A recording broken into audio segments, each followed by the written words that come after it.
listening to the LWDG Pod Dog with me, Joanne Perrott. I am the founder of the Ladies Working Dog Group. Every single week I will be talking with our community about how you can improve your relationship with your dog and with a community of women just like you. Don't forget that you can win some prizes every single week with our giveaway. All you need to do to be in with a chance of winning is take a picture of yourself listening to this episode of the podcast, share it on your Instagram stories and tag us at the Ladies Working Dog Group. And if you want to, share your biggest takeaway from this episode with us too, because we'd love to hear what you think. Every single week we go through and we pick a winner and someone wins something exciting from our shop. So definitely get involved if you want to win something. But for now, enjoy this episode. You can do this and we are here to show you how. So let's get started. Hi, my name's Claire Denya and I'm from Family Dog Services based in Maidstone in Kent. Hi, I'm Jemma Martin, one half of Whistle and Wag Dog Training based in Suffolk. Hi, I'm Sam. I run Languedoc Gun Dogs based in Gloucestershire. So this week's episode is all about the difference between gun shy and gun nervousness. So Sam, what is the difference between gun shy dogs and gun nervous dogs? So for me, a gun shy dog, a true gun shy dog is absolutely terrified of anything and everything to do with the sight, the sound, and the overall sort of feeling of being in a shoot position. Do you think that gun shy or gun nervous can be genetic? I think some dogs are predisposed to being scared of noises through genetics more than others. Is it genetic or is it a case of potentially mum's behaviour to sound whilst they've been little? It's more, well, if it's genetic, then if there's been years and years and years of every pedigree being scared of it, then they're almost predisposed to be aware of large sounds, regardless of whether they've actually had a negative experience anyway. I read a paper recently that said about how experiences when the puppies are still in the womb can have either positive or detrimental effects to how a puppy turns out. So it's all well and good saying that, you know, it was born and the breeder did an absolutely fantastic job and then we took it on at 8 weeks old and we've done an absolutely fantastic job. But there's potential that if something happened when it was still in the womb, that might affect, it might have an implication on things that you are dealing with later down the line. And also, I suppose it comes into the gun shy, gun nervous conversation, has to be as well the behaviour of the dog overall, because you can have really, really confident dogs that are not fazed by anything, and then you can have other lines or other dogs bred in a certain way where that whole line is known as being, for want of a better word, soft, can't take noise. So are they more likely to be the dogs that we then see the gun shy, gun nervous conversation about? The reason I ask this is because I do the writing for the Gun Dog Journal. And the amount of people, when I ask them for their most difficult moment, so many of them are, I had a gun shy dog.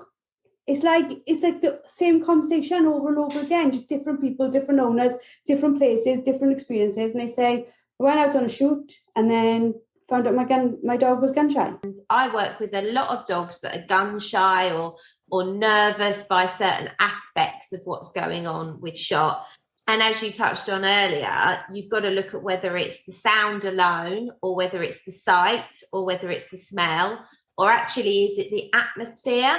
Because sometimes with all the prep in the world for preparing your dog for a shoot day, it's very difficult to replicate the entire scenario and atmosphere, even when you put the work into preparing the dog for shot and for picking game. When you actually have that volume of gunshot going off with the whole rest of the atmosphere and the smell of that atmosphere as well, it's a lot for a dog to take on board. So it's actually looking at the prep work that's gone into preparing that dog. Is the dog gun shy or is the dog not prepared?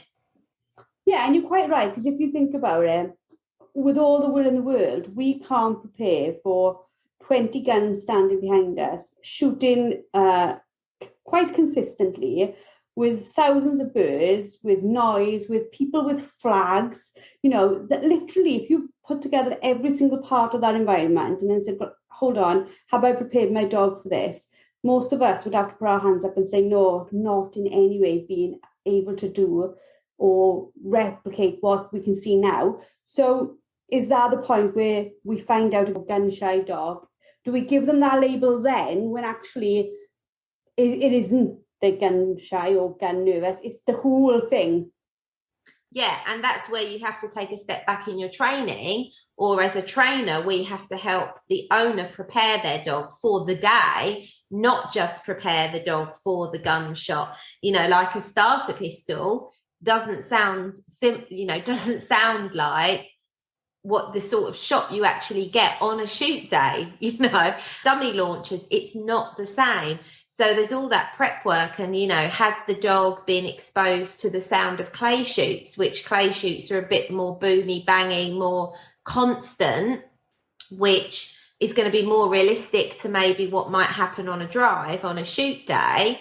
So it is taking a step back and looking at what has been done with the dog. Is the dog gun shy, or is the dog just not prepared for the entirety of a shoot day? So if we take on board that, at what point can we put on the label, this dog is gun shy or this dog is gun nervous? For me, quite often I will spot it with a client in classes when we start introducing shot. The way that we introduce shot, we obviously don't want dogs running in every time they hear shot. We try and make the shot an exciting thing for the dog to hear, but we make it exciting with the owner. They might be playing with the dog, having some fun with the dog the very first time there's a shot in the distance. So I will actually stay near where the handlers and the dogs are, and I'll be watching the dog's body language and the dog's behaviour. John will be way, way, way over out the other side of the field with the starter pistol just going off in the background, just so I can start to watch the dog's body language and see how they're responding. Are they still engaging in play with the owner? Are they still happy to carry on? Are they happy to do a little retrieve whilst it's just a background noise? So we're not making it a main event straight away. It's a background noise, and I'm there gauging the dogs and watching the dog and going, okay, are any of these dogs likely to be fazed by this? Are they showing any signs that there's something happening that's making them feel uncomfortable? And I'll start the process of working that out from there. We're also spending a lot of that time watching the owners and the handlers of said dogs. So it may be that the dog itself is gone, it's playing happily with its owner, and it's gone, oh, what was that noise? Oh, it's fine, I'll come back over here. But the owner has seen the dog go, what was that? And has instantly leapt in with a, it's okay, you're all right. And some quite switched on dogs will then go, oh, I jump every time I hear a bang. I get extra cuddles. This is worth continuing. I think that's a really valid point, Sam, as well. And I think a lot of dogs that are scared of fireworks and things like that is also due to owner's reaction rather than dog actually being genuinely scared of the noise, because there's so much on Facebook and on the news about dogs being terrified of fireworks. Owners almost expect their dogs to be scared of fireworks. So when one goes off, people go, oh, it's fine, it's fine. And like you say, the dogs react to that and see it as something that should be scared, and, oh, I need extra cuddles because it is scary. So we've talked about, I know in our podcast on fireworks, we talk about almost this non-reaction, basically ignore the behaviour, whether they look nervous or, whether they're fine, we are not responding ourselves to it. Where is it a case, though, that we know we've got a problem that's not going to go away over slow introduction to shot? So if a dog, for me, if a dog starts reacting very negatively, they're actively trying to get away, and they can't concentrate, focus, play with the owner anymore. Some dogs will vocalise, but really the signs that I'm looking for to see if a dog is struggling with gunshot during them introductions is the dog actively trying to get away. So if you take my own dog, Indy, who was gun shy, after she was attacked by another dog, she would actually bolt and clear fields to get away from the noise. Now that's real fear. She would just run and run and run. And it happened very suddenly. So, you know, that's a very, very clear indication from the dog. I need to get away from this. It's not the dog just looking and going, oh, what was that, and being inquisitive. It's the dog actively trying to get away from that sound. Maybe they suddenly lose the ability to actually play with the owner. So, you know, they will suddenly freeze. And you can see in the dog, there's this moment where they're just freezing and they're working out how they feel about this situation. And at that point, that's when you kind of need the owner to step up and say, come on, this is it. This is what we're doing, and be okay with that. So it's looking for body language. You know, dogs are very obvious with their body language when they're genuinely fearful. You're going to get a lot of signs from the dog, licking of the lips, tail tucked under, trying to get away, avoidance behaviours. But as Sam and I were talking earlier, you have to be very careful because some of them behaviours can very easily become learned behaviours as well.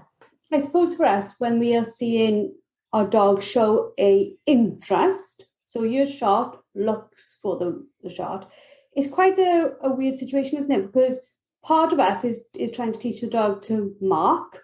So we do want an interest in the shot, but what we've got to be careful of, you're saying, is when we're first introducing them to shot, is keep in mind that we want them to have that interest in shot. So not being overly dramatic if they look in that direction or they're concentrating on it. Is that right? I would say yes. So if I introduce a new behaviour, I will, to a certain extent, or a new part of a behaviour, if I'm tweaking it or changing the expectations, then to a certain extent, I will expect the rest of that or another piece of that behaviour to just go backwards maybe a little bit. So when I'm introducing a dog to shot, because I need the dog to basically hear shot and go, yippee, this is great fun, then I will introduce shot more often than not, alongside older, more experienced dogs. So the younger dog can sort of look at it. The younger dog will almost always go, oh, what was that noise?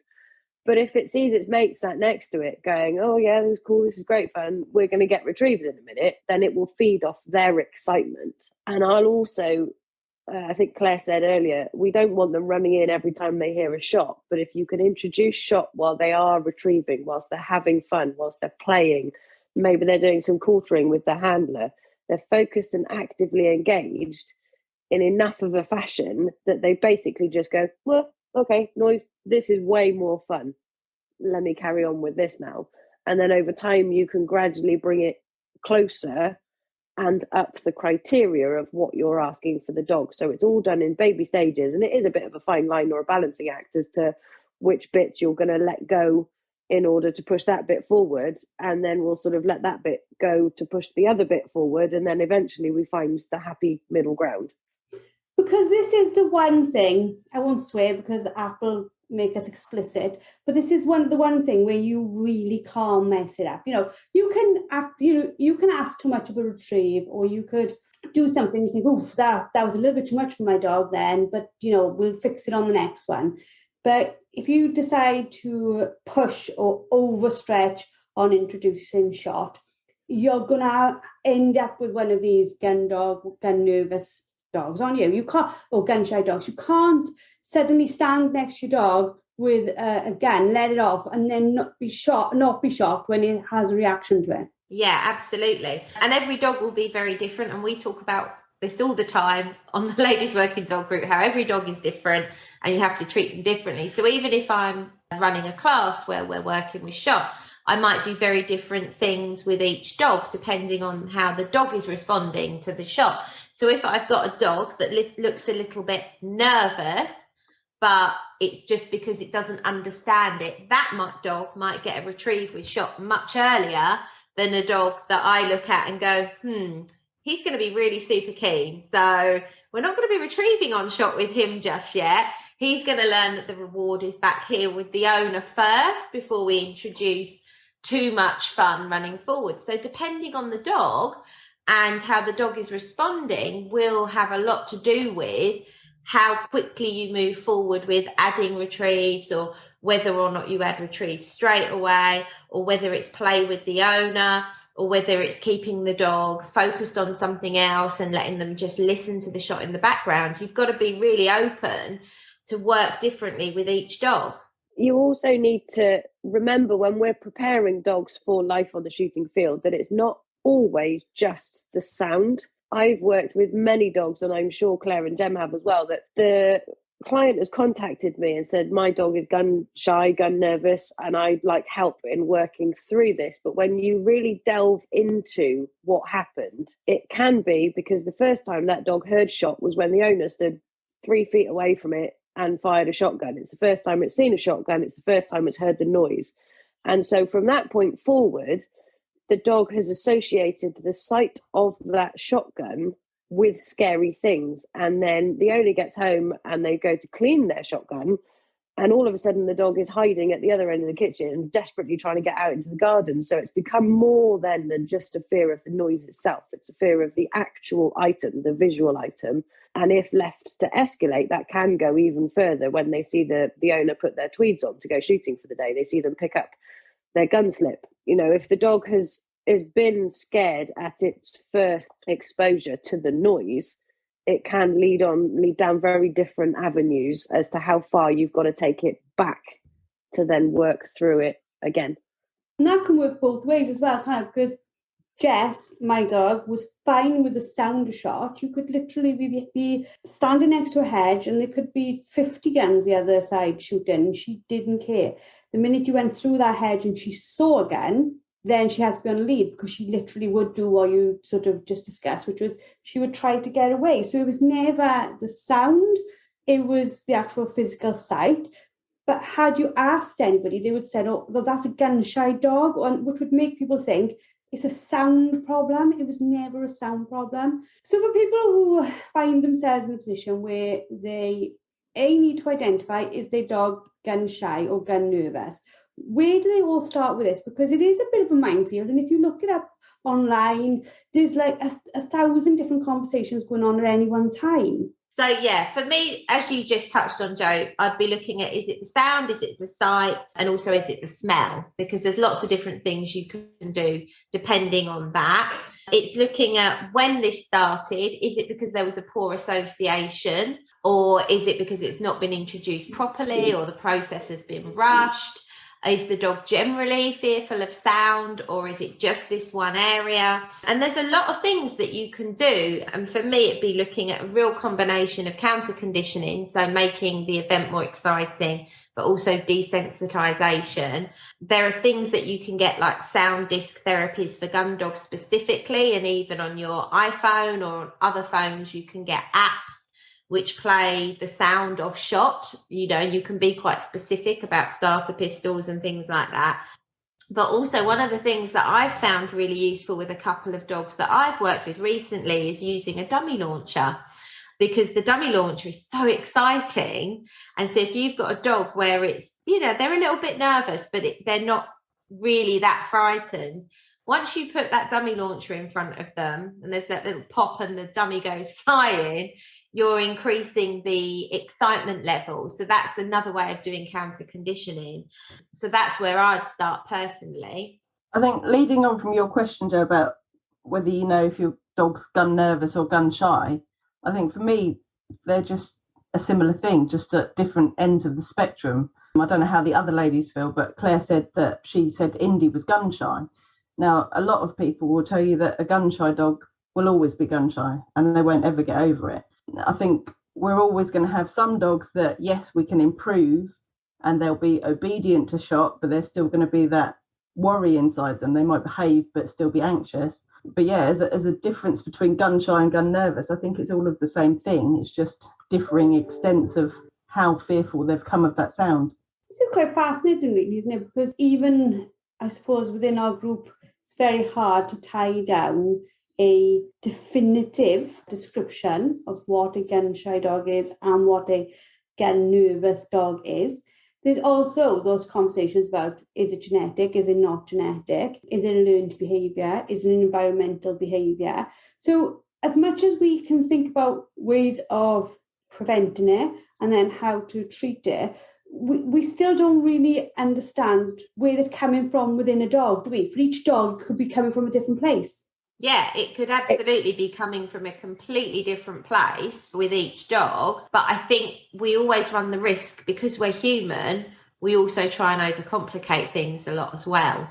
And although it might be coming from a different place, very often the way we work with it, although there will be different approaches in terms of exercises or methods that we're using with the dog, the core all comes back to the same. You've got to use desensitization and counter conditioning to be able to work with that dog and improve it, regardless of where it's coming from, and teach the dog a new behavior.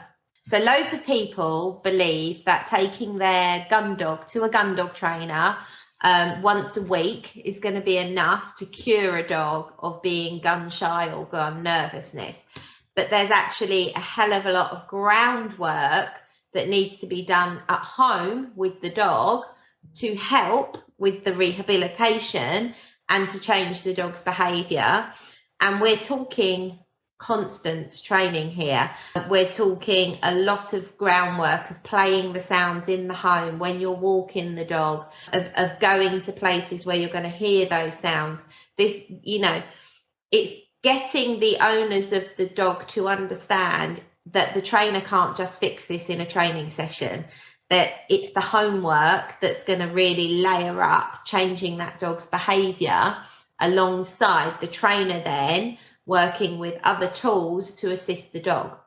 And I also think as well, it's probably like, we talk all the time about proofing your dog in different environments, and we can go to a clay shoot and ask for permission to sort of do stuff behind it and things like that. But even now, if you think about it, about the whole environment, you can have a clay shoot that's, in a rural area, but quite commercialized. So it's got a one certain feel about it. And then you can have a clay shoot that's on a sheep farm, which has a completely different feel about it. So it's about trying to expose the dog, I suppose, to, in a controlled manner, as many different types of environment, so that the sound is probably the only constant thing in where it's going, what it's doing, so that it becomes something that it doesn't even think about. Yeah, to that end, it's exactly the same as we've said for many other subjects and many other things before. We need to prepare our dog for all and any eventualities and possibilities that we think it may come across, in the hope that we have covered enough should we end up in a situation that we haven't covered. Actually, they've got enough experience under their belt, enough confidence in us and in themselves, that they can deal with any different feelings or emotions on that day in that new area. Following on from that, Sam, what you said was just really important there. If the dog doesn't trust and have belief in the owner, that the owner is the one that keeps them safe and that it's a partnership, they're not going to be able to fix a problem like this. It comes back to the relationship. So with all the best will in the world, unless that dog and that owner have got a real partnership where the dog listens to the owner in life, they're going to really struggle to get the dog to change something where it's a behaviour that is potentially fear-based. So we're talking here about the situation when it comes to being around an estate or being around guns. From what I'm taking on board from what you're saying, this is dogs who are scared of any sound, isn't it? We can look at what they're scared of and then think of all these sort of questions you've just been asking. Is it the sound, or is it the sight of something, or is it in a certain context? Is it in a certain environment? How can we get around it? Do you ladies see dogs who've got phobias or problems with other sounds? Definitely. And what you can find is things can spiral. So it might begin that the dog maybe is nervous of one sound, and that can spiral into other sounds and other things as well. I will talk about Indy about this. Her gun shyness. Yes, she was terrified of gunshot, literally terrified. But she was also frightened of the brakes on the buses and the lorries, you know, the air brakes. If I shut a cupboard door, she would shut down. If a car door slammed near her, she would shut down. Basically, any bang was a problem for this dog. And without her learning to trust and be led by me, I would never have been able to fix those problems. And, you know, multiple people told me she was not fixable. And I didn't believe that, because it happened so suddenly, so quickly over a 4-week period of time. I was like, this is not yet a learnt behaviour. With the right skills in place and the right tools in place and the right leadership from me, I can do this with this dog. And we did. And so you've got to be able to change something where a dog is so frightened by sound, gun shy, whatever it is, you've got to be able to take a step back and really have a look at what's going on with the dog.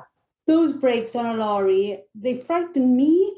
They literally, do you know, if like we're walking on a curb, they like sort of make that whoosh sound, but you almost feel that air as well, and you just realise how close you are to a very large machine.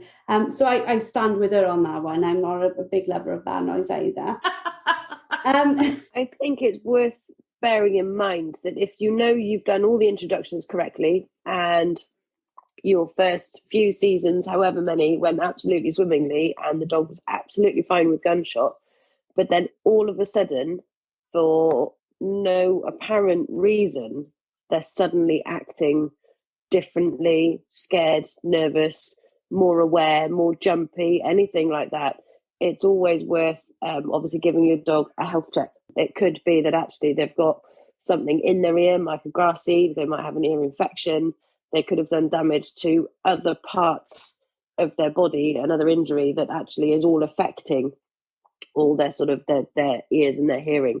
So if you know, like I said, that it was all going swimmingly and it was brilliant, but then there's a sudden change, that's again where we need to delve into what's happened, how it's happened, why it's happened, and how we can get through it and correct from here. It's a massively valid point, Sam. My housemate's dog actually became fearful of sound when he was experiencing leg pain at the time. So he became fearful of household noises like us opening boxes, but he'd paired it with his pain. So it's worth bearing in mind, like you say, if that does happen suddenly, there might be something else going on. What about this sort of conversation? Again, it's very much an old-fashioned way of dealing with this problem, where if your dog is scared of sound, you should like literally drop everything anytime you're anywhere near it, bang things, bang food bowls, bang, bang, bang, bang, bang. Is there any value to it? Because, you know, again, I think our sport tends to go back to the many things are passed on with the best of intent, but is there a value to it? No, and no.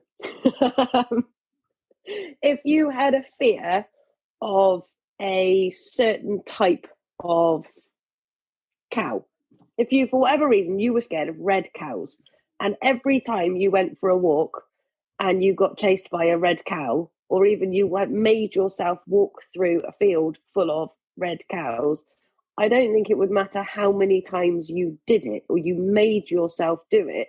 You might feel proud of the fact that you had conquered your fear at that given time, but it wouldn't make it any easier for you to do the next day.